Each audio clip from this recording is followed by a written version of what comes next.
La côte pacifique des États-Unis a été secouée par une série de chocs souterrains. D'abord, une puissante secousse au large de l'Oregon. Quelques jours plus tard, le sud de la Californie a été frappé 16 fois d'affilée en 24 heures. Les habitants des grandes villes ont ressenti les oscillations à des centaines de kilomètres de l'épicentre. Les géologues observent la situation avec inquiétude, car tous ces chocs se sont produits le long d'une seule ligne, la zone de subduction de Cascadia. Plus de 1000 km de suture tectonique. Un endroit que les spécialistes ont surnommé le tueur endormi. Et beaucoup pensent maintenant que ce géant donne des signes de réveil. Récemment, une étude scientifique est parue qui a obligé à revoir toutes les prévisions. Ce qu'ils ont découvert a choqué même les sceptiques. Pourquoi les nouvelles données provenant du fond de l'océan indiquent-elles que la prochaine secousse pourrait être encore plus puissante qu'il y a 3 siècles ? Comment les secousses de janvier dans différents points de la côte ouest sont-elles liées entre elles ? Assistons-nous au réveil des principales failles d'Amérique ? Pourquoi les méthodes traditionnelles de prévision ont-elles donné pendant de nombreuses années un tableau incomplet ? Que se passe-t-il exactement maintenant sous les eaux du Pacifique dans la région des failles ? Pourquoi les spécialistes parlent-ils d'un possible double choc lorsque 2 zones gigantesques se rompront simultanément ? Et qu'a révélé la découverte de janvier sur les fragments cachés de la croûte terrestre sous le nord de la Californie ? Examinons tout cela dans l'ordre. Le 16 janvier 2026, l'océan Pacifique, au large de l'Oregon, un tremblement de terre de magnitude 6 a secoué la côte ouest des États-Unis. Les secousses ont été ressenties par les habitants à 300 miles de l'épicentre. Le système d'alerte au tsunami s'est activé automatiquement. 3 heures plus tard, une secousse répétée. Le service géologique des États-Unis a annoncé une prévision, 65% de probabilité de nouvelles secousses dans les prochaines semaines. Et quelques jours plus tard, dans le sud de la Californie, s'est produite une série de 16 tremblements de terre. Tous près de la faille de San Andreas. L'épicentre du tremblement de terre de janvier en Oregon se trouvait dans la région de la plaque Juan de Fuca. C'est la zone de subduction de Cascadia, une ligne de faille de 1100 km de long, le long de la côte ouest de l'Amérique du Nord. La zone de Cascadia s'étend du sud du Canada à travers les États de Washington et de l'Oregon jusqu'au nord de la Californie. Ici, la plaque océanique Juan de Fuca s'enfonce sous la plaque lithosphérique nord-américaine. Mais le mouvement ne se fait pas en douceur, les plaques se coincent, la tension s'accumule pendant des siècles, et lorsqu'elle se libère, un méga-séisme se produit. Le dernier événement de ce type s'est produit le 26 janvier 1700. La magnitude était de 9. C'est le niveau d'une catastrophe à l'échelle planétaire. Le tremblement de terre a provoqué un tsunami d'une force monstrueuse. Des vagues atteignant 30 mètres de hauteur se sont abattues sur la côte en 30 minutes. Les scientifiques ont étudié pendant des années la zone de Cascadia, tentant de prédire quand se produirait la prochaine rupture. La principale méthode consistait à étudier les canyons sous-marins, d'immenses gorges sur le plateau continental. Lors d'un tremblement de terre, des masses de vase et de sable se détachent du bord du continent et se précipitent vers le bas du canyon. Au fond, se forme une couche caractéristique, la turbidite. En comptant ces couches et en déterminant leur âge, les chercheurs construisaient une chronologie des catastrophes. Mais en avril 2025, une étude est parue qui a bouleversé la vision des géologues. Un groupe de scientifiques dirigé par Jenna Hill du service géologique des États-Unis a publié les résultats dans la revue Science Advances. Les conclusions ont choqué la communauté scientifique. Il s'est avéré que la méthode traditionnelle d'étude des canyons donne une image déformée. Les systèmes de canyons sont extrêmement sensibles aux facteurs externes non liés à la tectonique. Par exemple, une forte tempête peut provoquer un glissement de terrain. Les ondes internes de l'océan aussi. L'accumulation excessive de sédiments apportés par les rivières est une autre raison. Distinguer une couche de tempête d'une couche sismique est presque impossible. Pire encore, si entre 2 puissants tremblements de terre, il ne s'écoule pas assez de temps. Le canyon peut ne pas avoir le temps de se recharger en matériaux. Dans ce cas, le 2e tremblement de terre ne laissera aucune trace dans les archives géologiques. Les scientifiques le manqueront tout simplement, ce qui signifie que les prévisions basées sur les canyons peuvent être incomplètes. Et c'est là que commence la partie vraiment intéressante de l'histoire, celle dont le grand public ne sait presque rien. Jenna Hill et son équipe ont déplacé le point d'attention. Ils ont cessé d'étudier les canyons. Au lieu de cela, les chercheurs se sont rendus sur le front de déformation, la partie la plus basse du talus continental où se produit la collision des 2 plaques. Un endroit où presque personne n'avait regardé auparavant. Pour l'expédition, ils ont utilisé des véhicules sous-marins autonomes équipés de sondeurs multifaisceaux et de profileurs. Ils ont établi une carte du relief du fond avec une résolution d'1 mètre. À une profondeur d'environ 3000 mètres, ils ont prélevé des carottes qui conservent l'histoire des tremblements de terre sur 1000 ans. Ce qu'ils ont découvert a obligé à revoir toutes les données passées de dizaines d'années de recherche. Dans les échantillons de sol, les scientifiques ont découvert une série de 10 couches de turbidite au cours des 7500 dernières années. La datation au radiocarbone a montré une forte corrélation avec les dates déjà connues de grandes ruptures le long de toute la zone de Cascadia. L'analyse détaillée de la structure des dépôts a permis de déterminer avec précision la source du matériau. C'étaient des glissements de terrain locaux descendus des plis voisins du front de déformation. Pas des flux de canyons apportés de loin, un enregistrement pur des événements sismiques sans mélange de facteurs climatiques. 10 couches en 7500 ans, en moyenne un méga-séisme tous les 750 ans. Mais la répartition est inégale. Parfois, 300 ans s'écoulaient entre les événements, parfois 900. L'imprévisibilité rend la menace encore plus dangereuse. Mais la découverte la plus choquante était à venir. L'analyse des glissements de terrain directement sur le front de déformation a montré que les tremblements de terre provoquent de l'effondrement des pentes à la jonction même des plaques. La rupture atteint la surface du fond avec une forte intensité. Ce phénomène s'appelle le glissement sismique, peu profond.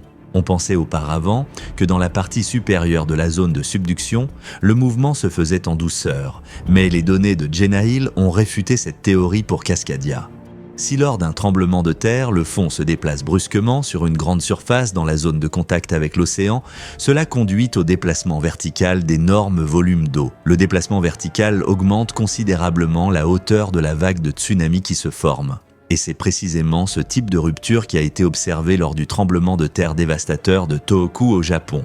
En mars 2011, magnitude 9,1, un tsunami atteignant 40 mètres de hauteur s'est abattu sur la côte. Les données de l'étude indiquent que pour Cascadia, c'est précisément ce scénario le plus dangereux qui est caractéristique. La rupture atteindra la surface du fond, le déplacement de l'eau sera maximal, la hauteur de la vague extrême. La cartographie de l'épaisseur des dépôts de glissement de terrain a révélé un autre détail inquiétant. La couche la plus jeune est la plus continue et la plus étendue. Ces limites coïncident avec la zone d'effondrement sur le bord avant du chevauchement. Cela signifie que le dernier événement de 1700 était particulièrement puissant. Les glissements de terrain se sont produits simultanément sur une immense surface. Et si le prochain tremblement de terre est d'une ampleur comparable ou plus fort, les conséquences surpasseront toutes les catastrophes précédentes. Parce que maintenant, des centaines de fois plus de personnes vivent sur la côte. L'infrastructure est des milliers de fois plus complexe et le temps d'évacuation reste le même, 30 minutes. Les zones côtières seront complètement balayées. L'eau pénétrera à l'intérieur du continent sur plusieurs mètres. L'infrastructure portuaire disparaîtra en quelques minutes. Les navires se retrouveront au centre de la ville. Les débris des bâtiments se transformeront en projectiles mortels. Et ce n'est que la première vague. Plusieurs autres suivront, chacune un peu plus faible que la précédente, mais toujours puissante. Mais ce n'est pas tout. En octobre 2025, le New York Times a publié un article mettant en garde contre un scénario cauchemardesque possible. Un tremblement de terre simultané sur la faille de San Andreas en Californie et dans la zone de subduction de Cascadia. 2 méga-séismes à quelques heures ou jours d'intervalle. Cela transformerait toute la côte ouest des États-Unis en zone de catastrophe. Et le 15 janvier 2026, une étude a été publiée dans la revue Science qui a rendu ce scénario encore plus probable. Les scientifiques ont découvert que sous la côte nord de la Californie, les plaques terrestres sont structurées de manière plus complexe qu'on ne le pensait. Dans la région de la triple jonction de Mendocino, là où converge la faille de San Andreas, et la zone de subduction de Cascadia, ce ne sont pas 3, mais 5 fragments de lithosphère qui bougent. 2 d'entre eux sont cachés profondément sous la surface. Les limites des plaques ne passent pas là et pas comme le montrent les anciennes cartes. Au bord sud de Cascadia, une partie de la plaque nord-américaine s'est détachée et est entraînée vers le bas avec la plaque Gorda. Au sud de la triple jonction, la plaque pacifique tire sous l'Amérique du Nord un massif de roches, le fragment Pioneer. La faille entre eux est presque horizontale et n'est pas visible en surface. Ce schéma explique le tremblement de terre de magnitude 7,2 en 1992. Il s'est produit beaucoup plus près de la surface qu'attendu, car la surface de subduction s'est avérée moins profonde qu'on ne le pensait auparavant. Le lien entre Cascadia et San Andreas est plus étroit qu'on ne l'imaginait. Un fort tremblement de terre dans une zone peut provoquer une rupture dans l'autre. Deux géants sont liés par des fils invisibles et des tensions profondément sous terre. Et le réveil de l'un peut réveiller l'autre. Janvier 2026 est devenu un mois de signaux inquiétants. Magnitude 6,0 au large de l'Oregon. Peu après, une série de 16 tremblements de terre dans le sud de la Californie depuis la faille de San Andreas. Les failles les plus dangereuses des États-Unis se réveillent. Beaucoup ont pensé exactement cela. Mais les recherches de Jenna Hill confirment en principe le danger de cette faille et les nouvelles méthodes de recherche de telles zones. Nous avons également vu un nouveau lien entre deux failles dangereuses. Mais cela n'a actuellement aucun rapport avec le réveil de la zone de Cascadia. Et voici pourquoi. Lorsque le 16 janvier, au large de l'Oregon, s'est produite une secousse de magnitude 6,0, les réseaux sociaux ont explosé. Ça commence. Cascadia se réveille.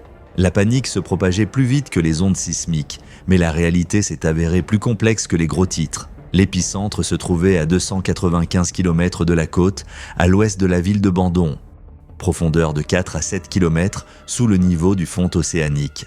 Les gens ont rapporté avoir ressenti le choc souterrain relativement peu pour une telle magnitude.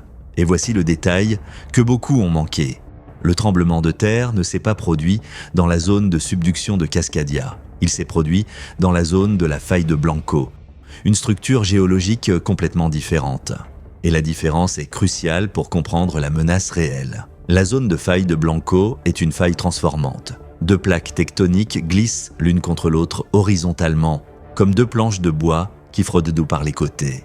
La faille est située en pleine mer, séparant la plaque Juan de Fuca de la plaque Pacifique. Un tremblement de terre ici est chose courante. Au cours des dernières années, plusieurs secousses de magnitude 5 à 6 et plus se sont produites. La zone de Blanco est l'une des plus actives de la région. La zone de subduction de Cascadia se trouve à 200 km plus près de la côte sur la carte du monde. Cela semble une petite distance, mais d'un point de vue géologique, c'est un gouffre entre deux systèmes différents. Le docteur Paul Baudin, gestionnaire du réseau sismique du nord-ouest du Pacifique à l'Université de Washington, a été direct. Le tremblement de terre dans la zone de faille de Blanco n'a aucun rapport avec Cascadia. Zéro lien. Lorsqu'un tremblement de terre se produit, il libère de l'énergie et provoque des changements de contraintes dans les roches environnantes. Mais ces changements ne se propagent de pas trop loin, peut-être sur quelques dizaines de kilomètres le long de la même faille. Le plus grand tremblement de terre de la série dans la zone de Blanco avait une rupture de seulement quelques kilomètres. Cette énergie n'atteint tout simplement pas Cascadia avec une force suffisante pour changer quoi que ce soit. De plus, la croûte terrestre dans la région de Blanco est très jeune. Elle perçoit différemment les changements de contraintes que la vieille croûte fragile.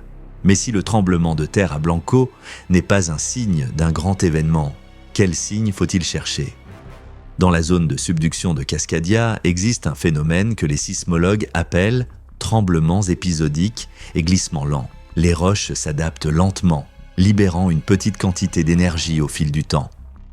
Ces événements se produisent régulièrement, tous les 13 à 15 mois à une profondeur de 28 à 45 km. Les gens ne ressentent pas ces mouvements, ils sont trop lents, mais les instruments géodésiques les enregistrent. La plus forte intensité de l'activité de trémor s'observe du nord de Washington au sud de l'île de Vancouver, ainsi que dans le nord de la Californie. Le réseau sismique du nord-ouest du Pacifique suit cela avec un système semi-automatique de détection des secousses souterraines. Des changements significatifs dans ces schémas, une augmentation soudaine anormale de la fréquence ou de l'intensité des secousses peuvent effectivement être un signe que quelque chose de grand se prépare. Mais ce n'est pas ce qui s'observe actuellement. La probabilité d'un tremblement de terre de magnitude 7,1 ou plus dans la zone de subduction de Cascadia au cours des 50 prochaines années est de 37%.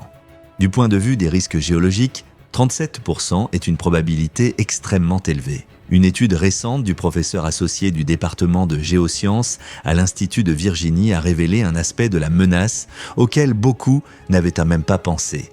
Lorsque Cascadia se rompra, la terre le long de la côte s'affaissera littéralement. L'abaissement soudain atteindra jusqu'à 2 mètres. Imaginez, vous vous réveillez après le tremblement de terre et découvrez que le niveau de la mer par rapport à votre maison a augmenté de 2 mètres instantanément. Les zones qui sont sûres aujourd'hui deviendront constamment inondées. Et c'est encore avant l'arrivée des vagues. L'effet combiné, affaissement de la terre plus tsunami, transformera les zones côtières en zones impropres à la vie pendant des dizaines d'années. Mais le tremblement de terre de janvier dans la zone de Blanco, malgré toute la panique qu'il a suscitée, n'a rien à voir avec cela. La menace réelle reste là où elle a toujours été, à 200 km plus près du rivage, où la plaque océanique rampe lentement sous le continent, accumulant l'énergie pour une décharge inévitable. Si vous avez aimé cette vidéo, likez et abonnez-vous à notre chaîne pour ne pas manquer les nouvelles publications.